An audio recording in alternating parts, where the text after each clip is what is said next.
જૂનાગઢથી મહત્વના સમાચાર સામે આવી રહ્યા છે। જૂનાગઢમાં હાલ અત્યારે જે સમાચાર સામે આવી રહ્યા છે, લોકસભા બેઠકના કોંગ્રેસના ઉમેદવાર જાહેર કરવામાં આવ્યા છે। તો ઉમેદવાર હીરાભાઈ જોટવાએ પ્રતિક્રિયા આપી છે। ઓફિસ ખાતે માનું મહેરામણ પણ ઉમટી પડ્યું છે।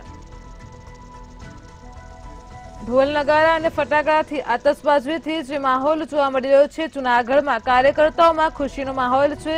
હીરાભાઈ જોટવાને સૌ કોઈ ભેગા મળી અભિનંદન આપી રહ્યા છે। તો આગામી લોકસભા 2024ની ચૂંટણી માટે કોંગ્રેસે હાલ અત્યારે યાદી જાહેર કરી, જેમાં જૂનાગઢથી કોંગ્રેસના ઉમેદવાર તરીકે હીરાભાઈ જોટવાને ટિકિટ આપી છે। તો મારે પાર્ટીના મોવડીનો આભાર માનું છું।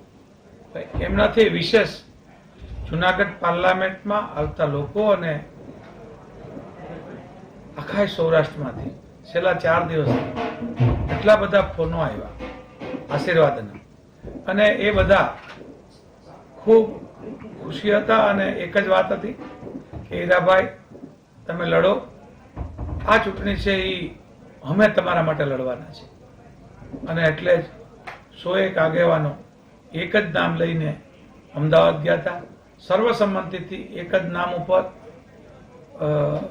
આવ્યા, અને એક નામ સર્વસંમતિથી થયું ત્યારે ચોક્કસપણે આ સીટ પ્રજા જ્યારે લડતી હોય ત્યારે મારી જીત નિશ્ચિત છે, એમાં કોઈ શક નથી।